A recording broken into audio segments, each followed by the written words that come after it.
So today we're taking a trip into the world of economic theories and facts. The topic is the Great Reset. Myth, fact, or both? Hey, let's play that intro, y'all. Concrete reality.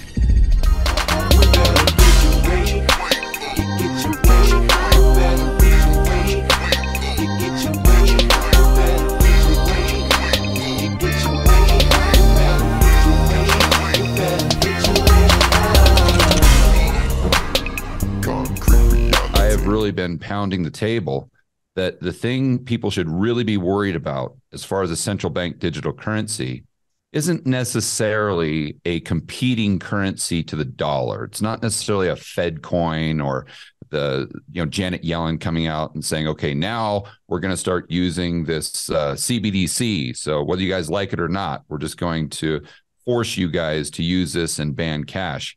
But what a CBDC really is, when you look at the mechanics and the financial plumbing, it's just the individual taking their account and simply moving it to the Federal Reserve. This is what we really need to push back against, assuming that you value freedom, liberty, free market capitalism, and especially your privacy. So welcome to another episode of Concrete Reality TV, where we strive to know more and do more with what we know. I'm Ephraim Acapella. I am King Cool Cutter. I am author Danette Wright. OG2 in the building. And the infamous K.Fred. We in here. We in here, man. So as always, we ask our panelists where they stand on the topic at hand, which is, I know, the Great Reset. Myth, fact, or both? Let's start with Gillum. Well, we've talked about this before, so it's a little bit of both. The myth is that No. Okay, both. I got it. Go. K.Fred, where you stand on this? Great Reset, man. Myth. Hey, I'm gonna run with OG. I'm gonna go both. All right. What up, Danelle? You standing where? I'm gonna go with fact. Okay, so we on facts. So, Cutter, you rounding this thing up. Where you standing? I'm facts on this one, bro. All right, so yeah. Straight facts. With me, I usually have a drop. I ain't got one today. So, but I stand on both. It's both. Okay, I'm gonna let you know right up front, viewers. In order to understand what this Great Reset is, we're gonna have to touch on some primary subtopics and historical events, then work our way back to our primary topic. So we're going to start with the understanding of value in money. That's going to be a good one. Then we'll touch on a few key topics or key economic events in the history of the U.S. that led up to our present economic state. Our tour guide on this journey into the world of economics will be our extremely knowledgeable in-house financial advisor, Mr. K.Fred. Oh, wow. Yeah, he's going to guide us on this damn thing. All right. Yes, sir. So let's get it cracking, man. K.Fred, you ready to go ahead and start this thing? Hey, man, let's go ahead and get it cracking. Okay, cool. So step one, what the hell is money? Are we talking about money or are we talking about currency? Well, actually start with currency because I remember we touched on that before. So what is currency? Let's look at the key word. You have current, which is the energy that you put into something every day. When you go to work, you put your energy into it. The sea goes back to maritime admiralty law. It's the law of the sea. So currency is the energy you put into creating what we would call your GNP or your GDP, gross domestic product. Products, goods, and services. Money, something totally different. It's a medium of exchange. So I'm going to leave it right there for you, Ephraim. Okay, cool. So we understand what money is. What about value? How does it get its value? The value is placed by the person that's willing to buy it. So if you tell me that you got a pair of shoes and you want to tell me, hey, these are $400, like for some Jordans, and I'm willing to pay it, then the minute I pay it, I've given it its value. Now you can ask me for it all day long, but that doesn't mean it has value unless you're willing to pay for it. Goes back to supply and demand. So now we got what money is. We got currency. We got a little bit about this value thing. So value comes from us. Well, let's imagine we don't have any money yet, any currency, but yet we want to obtain what someone has because we value that thing. Then you have to give them something they value, so you can have a fair exchange. So we're touching on bartering. So, bartering and trade. So bartering and trade. So we're going with that. I want to move forward a little bit because I don't want to spend too much time. I just wanted to kind of get everybody's mindset into this understanding of value and money and where it comes from. I want to go into the history a little bit. I was trying to figure out what point in the history of the United States economic system that I want to go by. And I figured, hey, why not start at the Federal Reserve? So we got the Federal Reserve Act, 1913. The Federal Reserve Act of 1913 establishes the Federal Reserve as the nation's central bank and provides for a national banking system that is more responsive to the fluctuating financial needs of the country. The Federal Reserve Board issues new currency called Federal Reserve Notes. All right. I pinpointed another impactful moment, 1944, Bretton Woods Conference. Delegates from 44 allied countries met in Bretton Woods, New Hampshire in 1944 to come up with a system to manage foreign exchange that would not disadvantage any country. The delegation decided that the world's currencies would no longer be linked to gold, but could be pegged to the US dollar. That's because the greenback was itself linked to gold. That's why they used to say the dollar was as good as gold. That was in 1944. Learn something new every day. Yes, That's sir. right. In 1963, Congress prohibits the redemption of currency for gold. Now we move forward in 1971. As you can see, it says, nevertheless, U.S. President Richard Nixon withdrew the dollar from the gold standard on August 15, 1971, because of stagflation. In 1973, the Organization of the Petroleum Exporting Countries surged oil pricing with a brief time span. So the petrodollar started at the same time because they had to back it by something. And they used what we call petrodollar. So I mean, that part right there was huge, right? If we understand history, because that deal, who are your main oil producers around the world? And of course, Saudi Arabia is one of the main ones. They supply oils all over the world. And so what it did was it created a standard that said, hey, if another country wants to buy oil, right, they can't buy it in their currency. They have to buy it in USD. And so that's where the United States dollar became the dominant currency, even if you're at Forex trading, right? Everything's paired against USD. It's the dominant currency. So with this new shift with the BRIC, right, that alliance between Russia, China, Venezuela, and some of the other countries, right, they're going against and they're trying to now take away that petrodollar, okay, and now buy oil or have oil backed by a new currency, pushing the yuan, which is the Chinese currency, and they're talking about doing it gold back. Now you put in the African nations, which that's a whole nother topic, because my man over in Uganda, he ain't having it, what I'm saying, with him and Biden at war over this whole LGBTQ thing. So he told him, look, we taking our resources and we going over to China too, right? And so this swing in power that's happening right now, if your dollar's not backed by anything and they move away from the petrodollar, that's the only thing technically giving the dollar its value is the use of it around the world. Now, credits and debits, you can't have credit without debt, and you can't have debt without credit, right? And so we become a debt system. Okay, so our money technically has no value. That's why they call it fiat. So if this shift happens, which they're pushing for, this is going to be huge, because you're watching the value of the dollar on a slow decline. Meaning that once you leave out of the United States, your money is no good. Well, even in the United States, your money will be no good. I mean, just imagine $100 being now worth $5. Wow. Right. It was like during World War I, World War II, Britain and Germany, man, they were running around with cash money, burning it to stay warm, because their economy wasn't worth shit at the time. You know what I mean?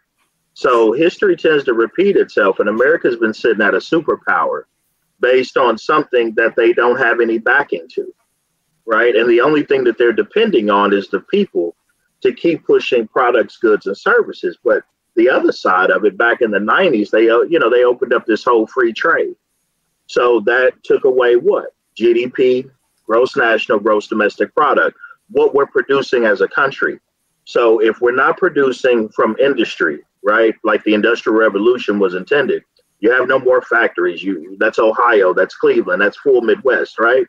And then you're not really exporting agriculture anymore from the South, because now they've allowed what? Free trade to come in. So China, all these other countries can dump products here, right? And then they use us as the guinea pigs, and we use our dollar to buy their products versus not producing our own. So this whole debted system that we're in, and then they're raising the debt ceiling, because every time they print money, and if you go back to that F from the Federal Reserve, people think that because it's named federal, that it's owned by the U.S., and it's not. It's a private organization, okay? And they charge the U.S. in order to print money. So every time they're printing money, the higher the interest rate for the old money in circulation, and that's why they try to get it out of circulation. It's number one. Number two, they're still charging a full value plus interest for any new money that's printed. So look at all the money that was printed during COVID, right? All the free money they were giving out. If we're not producing, and most of the goods that we like to live off of is coming from other countries, when our dollar has no value, then we basically go bankrupt and our lifestyle changes in every way. In every way. Everything that we eat, everything that we own, then we become like those third world countries. That's right. And here's a cold one that they did, because, we have a lot that we can, quote unquote, export, and energy is one of them, right? And so you remember that whole deal with that pipeline that President Trump had approved, right? That whole pipeline that was running through. And then when Biden came in office, what did he do? He shut down the pipeline, right? And normally we can provide energy to Europe, during their winters. He shut that down too. So it's almost like an intentional collapse, when you look at some of the economic policies. The propaganda that they push on TV, through the news media, I mean, most of those are singularly owned by one company or one brokerage. But if you get into reading the executive orders that a president puts out, you know what I mean? Look at these bills, man. Read that stuff.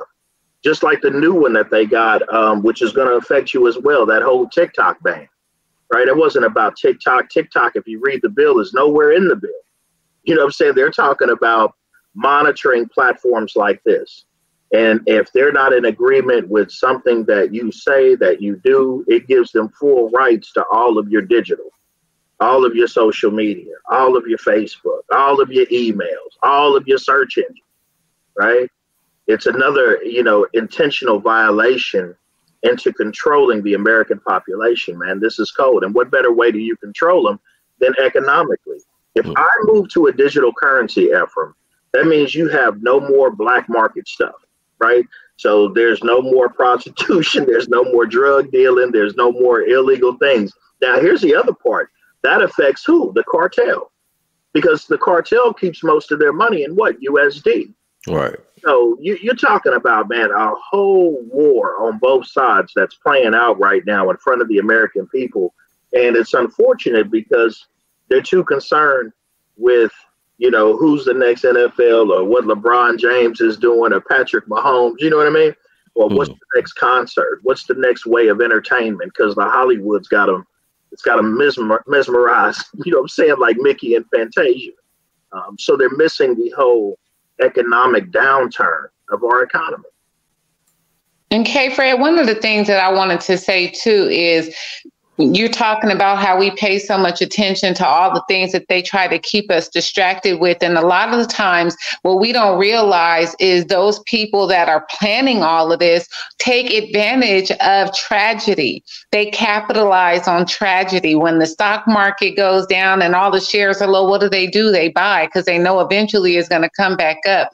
At the end of the day, they take advantage of tragedy. And that's when all of this stuff started to be talked about again with the Great Reset and things like that. And that's what's really scary about it, is the control that would be given in this Great Reset is trying to be presented to the world as, oh, we're going to be worried about more socialism and making sure that everybody has equality and everybody has food and things like that. But the one thing that stood out to me when I did a little research on it was, you will own nothing, but you will be happy. Wait a minute. If I own nothing, that means I have no rights. There is no freedom there. That means I don't have a decision to make control. So just like you were saying, K.Fred, if I do something that upsets the power at B, then everything that I thought that was mine is not mine. They can take that away. That's just like everybody living on a welfare system. Bingo.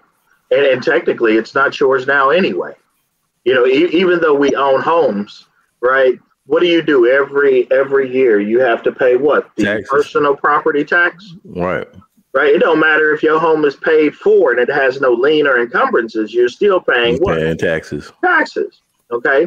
Now the IRS, that's another one. You know what I'm saying? Not owned by the federal government. It's an individual agency. You know, I think it goes back, man, to understanding. And Danelle, you hit on something when you said you buy low, right, and you sell when it's high. You know, this is the market, you know, and this is money. This is economics, because they're trading different things every day. So the things that you utilize, the things that Black people utilize in their economy, they love to put it into the consumer part of the economy. But what if you invest in Nike versus buying the Jordans? You know what I mean? There's energy funds. I mean, there's small cap funds. There's all types. You can invest in commodities and coffee.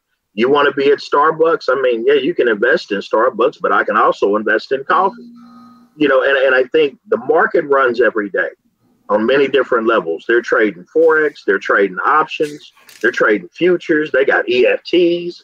You know, your little 401ks that most general people have. Those are still built up of what the market's doing every day. You know, so as a savvy investor with a diversified portfolio, understanding that money is not just the medium of exchange, that fiat dollar bill, but the money is in the assets. And what are assets, right? Those are things that you can own, like land and houses, right? Even patents, you know, inventions. You know, these are all things that if somebody decides to buy it, it gives it what? Value. You see? And that's basically all the market is saying, is that if I've got an iPhone and let's say that iPhone 14, 15, 21, whatever it is, if it's a hot item and everybody wants it, then that means the demand is high. If the demand is high, what does that do to the price? It pushes it up. Now, if nobody wants the iPhone because it's shitty, then what do? The demand is down, which means the price is down, right? And so that's the way it works, supply and demand. Understanding that and watching your economy, watching your housing market, right? And then there's certain ways you conduct yourself with money, how you spend your money. Most people have been programmed to be consumers, but investors, rich people, you know, they're always looking to take their money and leverage it. I can leverage it for OPM, other people's money, right? So how do you, in this day and age, with this quote unquote reset coming, how do you protect yourself, right? What's your next move? What are you learning about? If you know things are going digital, are you into digital currency? Are you researching what a wallet is or EFT and all this terminology that they use to describe the crypto world on blockchain and Ethereum? What is blockchain? You know, Bitcoin was never about the coin itself, okay? The Bitcoin they're using as kind of a product to determine what's a medium of exchange in a digital world, okay? What you're giving value to, because it's not backed by anything. It's just the fact that people started buying it, and guess what they were trading it for? U.S. dollars. U.S. dollar. And what has value? The U.S. dollar. So that's what gave Bitcoin its value, was the medium of exchange and using the dollar to buy it. You understand what I'm saying? Mm-hmm. And so it became kind of a digital playing field now that they can play on. So then they come up with all types of other coins. Well, we've got coins that represent gold and platinum and minerals. We've got coins like XRP, which will be like the new SWIFT system. That's how they shift money. So when you go to your bank, you get a SWIFT number. Well, XRP is going to be the new SWIFT system on the digital platform. So where are you at in learning all of this when you see it shifting and it's moving that way, right? It was never about Bitcoin, brother. It was about blockchain, because blockchain means that it's transcripted in its own code. Every transaction has a code that's unique to that. So it can't be duplicated. You know what I mean? It's hard to create fraud with it. And that's why the blockchain system became so prevalent for them to now transact on digitally. So question, why do you think that the Great Reset is both myth and fact? Well, because I think there's myths around what people think is going to happen, right? And versus what's actually happening. And they've done this before. You're going to reset the value. And I'm trying to explain this without going into some of like your bigger boys, like BlackRock. You know, what do they invest in? Most people have never heard of them. You know, what do they own? What do they do? You know, Fidelity holds trillions in assets, right? Fidelity's been into cryptocurrency for a minute. I think since 2014, they were mining Bitcoin. So they've already been prepared, man. They're just creating a ship. You just saw JP Morgan Chase come up with its own digital currency, right? Everything is moving that way. Bitcoin was just a pilot program. So what do you think is the myth? What do you think that most think that a lot of people are saying is going to happen that you think is the myth? Because when you mentioned BlackRock, and I'm glad that you brought that up, I saw that when I was doing some reading and stuff into the whole myth and stuff like that of the Great Reset. And one of the things that I started to notice when I was researching BlackRock is that they are buying up a lot of properties in single family home areas and things like that. And they take advantage, especially after a tragedy or a natural disaster. And especially it increased after COVID. Oh, wait a minute. They just wrote off, I think it was like 1.3 trillion in real estate assets, right? Now, for smaller investors that see that, well, if they selling off, what do you think they're doing? That's $1 trillion that you can buy up. You know, they're the ones that hold the holdings for most of the media companies. I mean, if you look into a Vanguard, that's another good one. You know, these are some of your big boys. They're never going to collapse. They got trillions in assets. All they have to figure out is, how do I convert those over into this new value, and what's going to be the medium of exchange? Do you feel like they're not trying to implement the whole you own nothing but you'll be happy agenda? Well, put it like this. If your money's worth nothing and that's all you have of value, I buy gold because I like gold. Gold is, you know, in the market, gold keeps a nice price. It's right, probably about 65,000 for a kilo right now, right? So, I mean, I like gold. Gold's always held its value no matter what. And if all the other countries are still going gold back, then, you know, gold's possibly an asset that I would hold on to. You know, and I'm not a financial advisor. You know, this is not financial advice in any way. Disclaimer. But I like gold. That's my personal preference. I also like certain cryptocurrencies, you know, stable coins, you know, it just depends, man. Like I said, have a diversified portfolio. But if everything falls, then you're on welfare anyway, if your money's worth nothing. Did y'all have any questions on, I guess, the effects of how that would impact the society? Well, you know what's so crazy right now? We use digital currency right now. Who carry cash on the panel? Like who carry cash all the time? We use our debit card. So that's a variation of digital currency already, because we use our debit card for everything. You know, I don't remember last time I had $1 in my pocket. Yeah, me neither. I was thinking about that with that. But you did bring up something, K.Fred, I thought about, if with the underground sector of society, like, you know, those transactions, the strippers, you know, you ain't know you're going to be making it rain no more. Well, what we gonna do, man? What's going on? The strippers. Hey, man, the price. That means the price of P goes down. You're gonna make it rain with digital currency. You're gonna just hit the button. It's gonna go. No, listen. They just gonna tell you to scan their Cash App. That's all. They already doing that. That's what I was thinking about. So, no, wait a minute. But watch this, because here's the new one. If you Google Fed Now, okay? Now, Fed Now, if I'm not mistaken, they kind of reared their head right around COVID. But everything is going to run through Fed Now. Remember I said, they will have access, man. If they get rid of the Cash App and all that. Oh, my God. Well, wait a minute. Didn't you see his ass got stabbed? Yeah, I heard about Did you see his ass got stabbed in San Yep. And he didn't live there. He was visiting. Hey, all those dudes that started digital currency companies, something happened to them tragically. Hey, allegedly. Man, and then did you see all the deaths of the crypto millionaires? Yeah. Yes. Yeah. Hey, man, I'm just saying.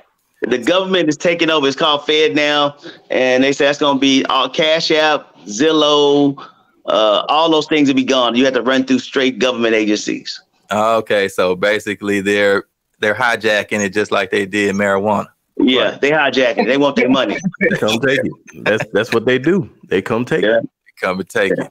That's you don't want to be our business partner, so we gonna take it all. Yeah. So you have to understand that the value is in the basic needs of the people. Like if we are dependent on somebody for our housing, for our security, like the basic needs, like what we're going to eat and things like that, if they have control to give that and take that away, then we're not really free anyway. We're just basically living off of their grace and mercy because they can take it away at any time. So how do we get to a point where we take that power back? Like you were saying, K.Fred, invest in something that is tradable in other countries like the gold or things like that. But also our basic needs, like we need to start thinking more long term, like, am I going to have water? Am I going to have food? Can I, like, look, do I need to dig a well on my property? Like, do I need to grow my own food? Like, come on, we got to be more resourceful in our own abilities. Well, and think about this. Here's what's funny about that, though. And I love that you bring that up because, you know, we talk about our white brothers. You know what I mean? But, yeah, are they too far off? You know what I'm saying? Because they ready in the land, you know, but you're going to have a vast majority of people that live in the city. So what happens if the power grid goes out? Just saying. What happens if they loot all of the grocery stores and then everything stops like COVID, right? And then you have limited food supply. I mean, man, this depending on the levels, if they don't carry this in the right way, I mean, you can see the doomsday because they talk about it. I don't know. Ephraim, you know, we talk about that often. You know what I'm saying about the whole conspiracy thing. But I know back in 1993, I had a document that talked about them issuing debit cards with your face on it. That was in 93. And so when it came out, I'm sitting there going, man, yeah. Or when I went to work on airplanes, right, and I found out that the stealth bomber was built in the 60s, in the early 70s. They didn't drop that until the 80s, 90s? So their technology is always ahead. Their financial system is always ahead. Who's the IMF, Ephraim? Is that International Monetary Fund? Come on, talk to me. Yeah. Yeah. Those are big boys right there. You know, who controls the money around the world? Who decides what country is going to get loans and bailed out, right? You know, money's deeper than just what we look at from our regular consumer mind. You know what I mean? Because we go to work like little drones in a beehive, you know, or ants in a colony. But there's a queen always at the top. And there's a system that's been put in place that if you're not aware of how it's moving, you're going to get lost in it and you'll be considered, you know, a casualty of it economically. You understand what I'm saying? And the economic part affects your health and your spiritual well-being. I'm just saying, I don't care what you say, what religion you are, you ain't never going to be happy if you ain't got no money. And you ain't going to never have no money if you don't never own nothing. Yep, which is what we're leading to. So few questions. We're gonna hit a quick round because I know we're winding down a little bit, but we're in good timing. Appreciate you guys staying with us. I mean, this has been interesting. So we're gonna move on to a few questions. What does a great reset, aka the devaluation of the US dollar, mean for lower and middle class folks, which Black folks primarily fall into? All I could think about is that movie. What is that? you know, where they had to live in their different colonies and they was given rations. They had to be assigned different jobs. Like they didn't get paid. Huh? Was it Hunger Games? Hunger Games? Yes, that's the only thing I can think about when I hear this whole concept is the Hunger Games. Oh, that and what was that with Justin Timberlake? Was that when the time was the currency? When they used to have to go to work to earn their time, and once their time ran out, that was it. Or that one movie Wednesday where they all had those little scanner things and they went to their job and they had to get passes to go from one place to the next. Like when everything is ran by the government, they have the ability to control everything. The rules are ran by them. So that means that when they say nobody owns anything, that means that all the people making all the rules are the ones that own everything. Oh yeah. Because Colin had a bit about this a while back about the fact that you really don't have rights; you have temporary privileges. What I see is a social system, and this, you got these Marxists, you know what I mean, and there's a social system, and if everybody's on the same playing field economically, because you don't have nothing else, you're broke. Then there's your global welfare system. You know what I mean? There's your global healthcare system. You see, the devaluation of the dollar is not just going to affect us; it's going to affect other countries. You know what I'm saying? So this is where like the dominoes just begin to fall. Right. And you're going to have these other boys on the other side, because remember, it's supply and demand. And if I could demand, there's a demand for minerals and resources, okay, as we move forward, okay?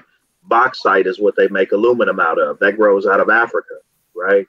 A lot of gold runs out of Africa. Mali, you know what I mean? Moving down south. We all know diamonds. Africa's full of resources, okay? So that whole shift with them joining into the BRIC is huge, because money is going to be based on resources. What do you have that you can provide that other people can do what? Buy. And so if America is not producing anything, because look, Monsanto done came in, we got GMO everything, right? And some of the stuff that we consume here in the US, they don't even consume in Europe. It's banned. You touched on the BRIC.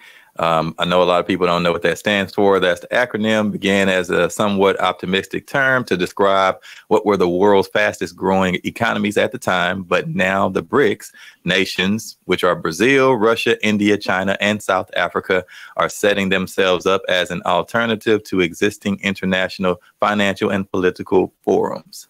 So that's what, when you hear people say BRICS, that just means those up and coming nations that are supposed to be trying to create currencies that can go against the dollar. Trying to be a world power. Mm-hmm.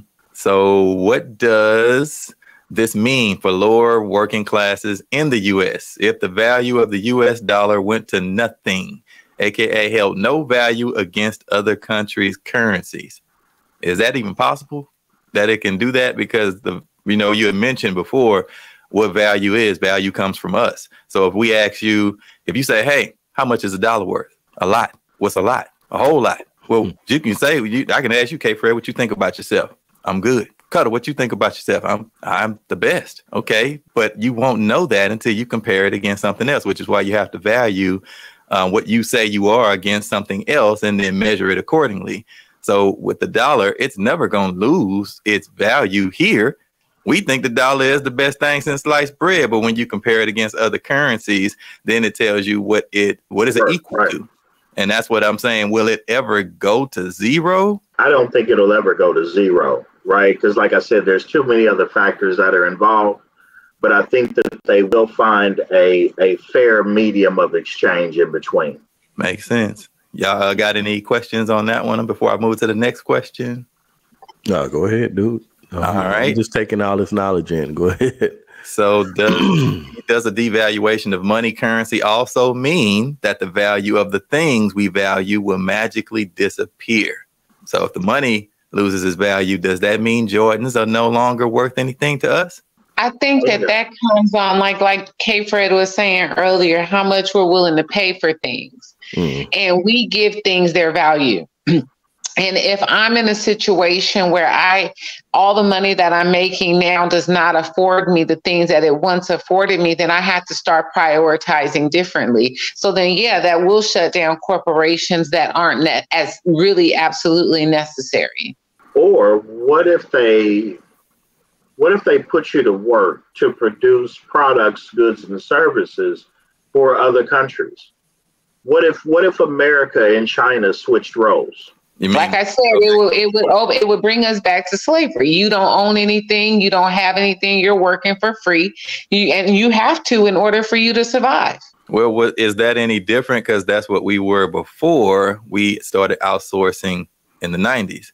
We were the factories, the manufacturers. We were creating goods, but then they switched it. The difference, I think, is our dollar was worth a little bit more. Like we were able to buy and purchase. If this whole idea of the Great Reset and you own nothing but you're happy is actually played out, then we wouldn't be working to own anything. We would just be working to live until we die, hopefully staying in the good standings of the people that's giving it to us. And there's going to be rules with it. Exactly. There's going to be a system in place, and you follow the system. Or they got them Walmart concentration camps, as the conspiracy say, right? That's waiting on you. So that's entirely your choice. You can you think about all these corporations and politicians that are in this whole development of this idea. We're looking at places like Walmart and Wells Fargo and, like you said, Vanguard and BlackRock. All of these people, and now you see the things that they're investing in. They're investing in collapsing the economy so that they can take more property. The more property that BlackRock owns, the more that they own, then the less that we own. So if a natural disaster happens and they go out and they say, no, this is uninhabitable, you can't live here, and they move everybody out of the area and they go in and they revitalize that area and now it belongs to them. The illusion of inclusion is great. They just include you into the economy. The best example I can give to that is how they did Black people during civil rights. At one point, Black people had their own economic power. Because segregation created that, right? You could only go to Black businesses, okay? And so you had an economic power. And I think that's what Martin Luther King was talking a lot about in some of his other speeches, was about the economic power that's within the Black community. And that needs to be recognized, right? So they figured, oh, no, well, look, bring them on in. Let them be around white people because now we can control everything, right? We can set up new type of Jim Crow laws, right, that we've been fighting for ever since. The police system has never changed when you talk about Black people. And remember, Black people were what, 1/3? So you were a commodity at one point as well. I think they were selling your ass too. At the end of the day, it's always been about what? Supply and demand. How many Negroes can I get to go till my field? Because if they till my field for free, that's free labor, right? I get the cotton, I get the corn, I get the product. And then what do I do with the product? I sell the product. That makes me money. That created generational wealth. Okay? Because they did that over a process economically of 400 years. So it's almost interesting going back to 1913. I think it was Wilson. I think he was the president at that time. Yeah. Man, that Federal Reserve, when they came in, they had been trying to get in for a minute into America, right? And those were the world bankers, right? And then once they infiltrated, well, that's what you saw happen. War after war. Why? Because they fund both sides. Mm-hmm. You have war, what do they need? That's why they shoveling money to Ukraine, right? War, they need weapons. The need for what? Products, goods, and services. And then they're not gonna stop, because what is defense? How do they make money in defense? By going to war. Mm-hmm. Some of this shit is common sense. But here's the funny thing. This is what I love about it. the double standard. I can't kill anybody, okay? Because I can go to jail for that, right? But it's okay if I go with an army, you know what I'm saying? Or a Marine, or this, that, and the other. Then it's okay. I'm all right. Sanctioned. But the act of, we all know, is wrong, right? But somehow we condone it around positions and labels. And I think, you know, that's the whole point of where we're at right now. We want you so misconstrued talking about LGBTQs and all these social things that are just opinions of everybody, right? So that way you don't see what we're doing to you economically on the back end. How much wealth, aka assets, does one need to possess to be financially stable if the dollar lost its value? Perspective. So if I go into Colombia, right? There's a money exchange right now on my currency. Okay, and I think it's like, I haven't looked at it in a minute. They're from, what is it, $1 like 4,000 some odd, right? Because the US dollar holds weight right now, it's really good in other countries. Okay. That's where people go offshore. You know what I'm saying? That's where you have expats. That's where people are moving into different countries. Not saying you should move to Brazil, but you know. Most of us, we don't make over $100,000. I looked it up. It was basically, I think, like 60% somewhere in there where people are under $100,000 for their salaries. That's what they're making, which goes into what they're having in the banks and the banking systems are under 250. FDIC, that federally insured insurance coverage that they give you for your deposits in there is $250,000. With that being said, since the lower classes, these middle to lower classes are not making that much, why does it matter if we're all worker bees and those who own our income, they own assets, which means we still gonna have work that's available to us. We're still gonna get paid. Why does it matter to those who are at the bottom? It probably won't, other than the fact that your social system will change and kind of how you do things monetarily. I always say the interesting part is the illusion of the middle class. Okay. Because they make you think that the middle class is not poor, but to the rich, your ass is poor, right? Some people think $1 million is a lot of money, but put it in perspective. If I have a house that I get for $500,000 and I buy 2 cars at $50,000 a piece, that's $600,000. I only got $400,000 left. So was $1 million really a lot of money? You know what I mean? It's perspective. You know what I'm saying? And we talk about that.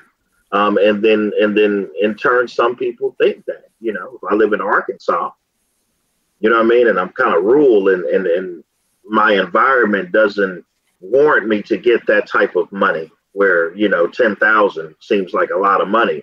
But if I'm in Los Angeles, 10,000 is weekend money. Perspective. I think, too, it depends on how your comfortability level is. Like, how do you want to live? I used to do financial planning for, you know, people. And a lot of times what someone wanted to have when they retire was a lot different than another person's because their lifestyle desires were different. So I think that if you're dealing with how much we would be affected and why the lower class or middle class would be affected in this way or that way, we have to consider how creative are you? Do you own any land that you can farm? I mean, how dependent are you on the government? Are you an independent person where you don't require much of the dollar bill to survive, or are you completely dependent on the government and their currency? Just to close up, because I know we're winding down. This has been a great informative session. K.Fred, man, I appreciate it, bro. You put it down. I mean, everything. And you did it in layman's terms too. You did a good job, sir. Thank you. K.Fred, appreciate it. Thank you. So I guess moving forward, this was a heavy topic. I'm glad we kind of nitpicked it through because I know it's so humongous.